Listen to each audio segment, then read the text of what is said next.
Queridos irmãos, durante o tempo do Natal, nós vamos acompanhando os textos da primeira carta de São João, que são textos muito importantes. São textos fortes e que nos ajudam também a entender o seu evangelho. A igreja faz isso justamente porque São João nos descreve de maneira maravilhosa tanto a divindade de Cristo quanto a sua humanidade, o mistério da divina encarnação. A primeira leitura é um trecho do capítulo 2 da primeira de João, em que aparecem 3 estrofes que se repetem, mais ou menos, né? Ele sempre começa dizendo, eu vos escrevo, então ele diz, eu vos escrevo filhinhos, em grego paidos, criança. Eu vos escrevo pais, eu vos escrevo jovens. É muito interessante essa tríplice nomenclatura. Eu mesmo sempre fiquei um pouco curioso com ela. Hoje estava lendo o comentário do padre Raymond Brown, que é uma das maiores autoridades sobre São João, e ele dava uma explicação que me pareceu muito interessante sobre esse texto. Ele dizia o seguinte, filhinhos é o modo como São João chama todos os membros da sua comunidade. A comunidade do discípulo amado é tratada por ele como filhinhos, como crianças. Mas, dentre as crianças, dentre os filhinhos, existem aqueles que são mais experientes, que têm mais tempo na comunidade, esses são chamados de pais, e aqueles que começaram agora, que ainda estão nos rudimentos da fé. E estes são os jovens.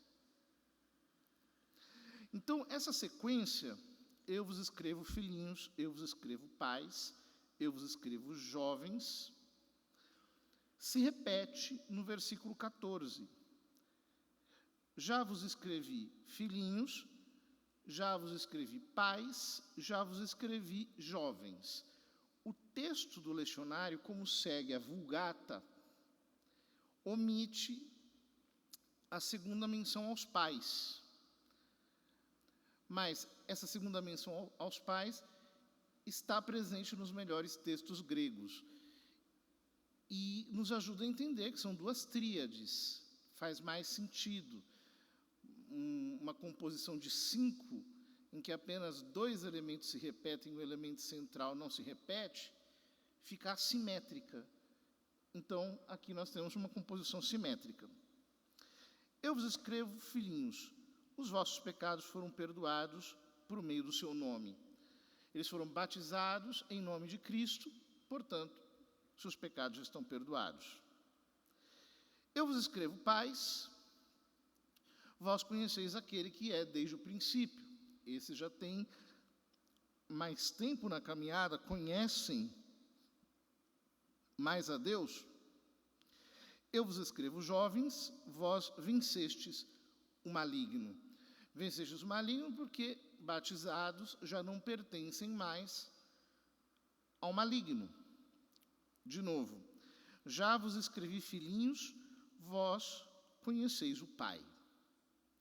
É muito interessante esse binômio, filhos, pai. Filhinhos, pai. Vocês já conhecem o Pai.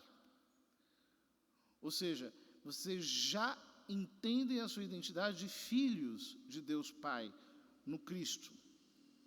Mais uma vez, eu vos escrevi, pais, vós conheceis aquele que é desde o princípio. Já vos escrevi, jovens, vós sois fortes. A palavra de Deus permanece em vós e vencestes o maligno. Mais adiante, na própria primeira epístola de São João, ele vai dizer que esta é a vitória que vence o mundo, a nossa fé. É basicamente a mesma ideia. A palavra de Deus permanece em vós, a fé permanece em vós. E como a fé permanece em vós, vós não sois mais dominados pelo mundo. Vós transcendeis ao mundo, porque estáis na dimensão do Espírito. E é exatamente disso que trata a segunda parte, o que vem na sequência. Não ameis o mundo, nem o que há no mundo. É importante que nós entendamos que quando São João fala aqui sobre o mundo, nós estamos diante de uma acepção de São João sobre o mundo. Existe uma outra, que é positiva. Por exemplo, em João 3,16, ele diz: Deus de tal modo amou o mundo que entregou o seu Filho unigênito, etc. Deus amou o mundo porque o mundo foi criado por ele. Ora, nós só vamos entender o que ele está querendo dizer aqui exatamente na sequência. Ele diz: não ameis o mundo, nem o que há no mundo. Se alguém ama o mundo, não está nele o amor do Pai. Por quê? Tudo o que há no mundo, a concupiscência da carne, a concupiscência dos olhos e a soberba da vida, não vem do Pai, mas do mundo. Portanto, quando São João fala aqui de não amar o mundo, ele está falando mais exatamente de não amar determinada presença que nós podemos ter no mundo. Uma presença em que nós somos sequestrados pelos nossos sentidos, em que nós vivemos dominados pelas coisas exteriores, em que nós somos agitados pelas circunstâncias. Ou seja, amar o mundo, amar aquilo que vem pelos sentidos, amar a exterioridade, é incompatível com a vida espiritual, em que nós aprendemos a mergulhar em Deus. E, portanto, em algo que não está aqui fora, que não pode ser visto, que não é tangível. É muito interessante que ele utiliza aqui uma linguagem que depois vai se tornar clássica na teologia, as chamadas três concupiscências, ou tríplice concupiscência. Essa palavra concupiscência é uma palavra um pouquinho difícil, a gente não usa todo dia, né? Ninguém chega no trabalho e fala assim: eu estou com uma concupiscência de comer chocolate, ninguém diz isso, mas a palavra concupiscência significa apenas desejo. Cupire, em latim, é desejar. Concupire, desejar realmente, com força. Em grego se chama epitimia. O mesmo conceito. É o desejo. O desejo da carne.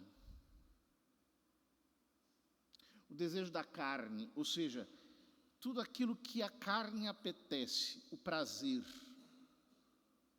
o conforto. A concupiscência dos olhos, ou seja, são os bens exteriores que nós desejamos para atraí-los a nós mesmos. E a soberba da vida, vida que não, vida zoe, que no Evangelho de São João é a vida sobrenatural, mas a vida bios, ou seja, é o orgulho. É o orgulho dessa vida. Essas 3 concupiscências são a causa de toda a nossa desgraça. Os autores espirituais dizem que todas elas se resolvem no chamado amor próprio. Isso significa que o amor próprio é uma espécie de monstro de 3 cabeças, que nos faz sempre desejar os bens, mais ou menos nessa ordem. Os bens exteriores, pela concupiscência dos olhos. Os bens, digamos, epidérmicos, a concupiscência da carne. E os bens interiores, a soberba da vida, o orgulho. Ou seja, é uma espécie de tríplice degrau para baixo. Começa do lado de fora, pelo desejo das coisas exteriores, até que esse desejo termine em mim e vai até o meu ego, inflando-o, tornando, por assim dizer, o centro de toda a minha vontade. São João conclui dizendo: o mundo passa, e também a sua concupiscência, e é a pura verdade. Quando nós morremos, nós não levamos nada conosco.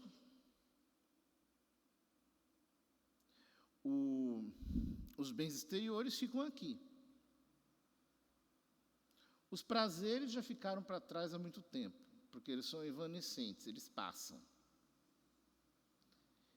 E não existe defunto orgulhoso. Ele vai apodrecer debaixo da terra. A morte nos iguala a todos. Pode ser um rei ou um plebeu, tanto faz. Todo mundo vai para o mesmo buraco. Como dizia o famoso poema de Horácio, equo pulsat pedes. A morte pisa sobre todos igualmente. Ela nos rebaixa a todos. O mundo passa. E a sua concupiscência. Mas aquele que faz a vontade de Deus permanece para sempre. Ou seja, aquele que, ao invés de ficar cativo das coisas exteriores, mergulha na espiritualidade, deixa-se elevar por Deus a um nível que está sobre o nível da natureza, esse está investindo realmente naquilo que é definitivo. Isso é muito importante. Nós nos preocupamos tanto com essas coisas. Eu quero comprar isso, eu quero comprar aquilo, eu quero ter isso, eu quero ter aquilo, eu quero ganhar dinheiro. Como diz essa musiquinha de fim de ano, né? Acho que hoje nem se canta mais. Quer dizer, muito dinheiro no bolso, saúde para dar e vender. O pessoal quer essas coisas. Ou quer prazer. Saúde para quê? Só para obter prazer, para obter conforto. E tudo isso por quê? Porque o ego é o grande Deus a quem se serve. Se nós deixamos isso para lá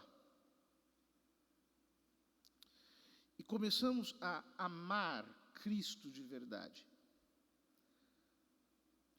a nos unir a Ele de todo o nosso coração, a fazer com que a nossa alma tenha contentamento apenas em Cristo, unindo-se a Ele pela fé, pela palavra que permanece em nós. Então nós vamos aprendendo a desacampar das coisas do mundo para viver em Cristo. A palavra dele permanece em nós e nós permanecemos na palavra dele.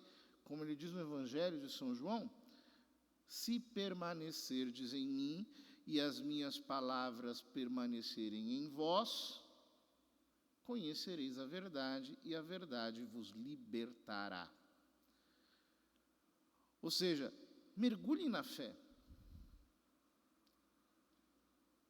Porque a fé é o nosso ponto de contato com o Verbo encarnado, com Cristo. Nós nos unimos a Ele na Santíssima Eucaristia e também nos unimos a Ele pela fé na oração. Se isso se torna o mais importante para nós, e nós passamos a nossa vida toda buscando permanecer conectados em Cristo,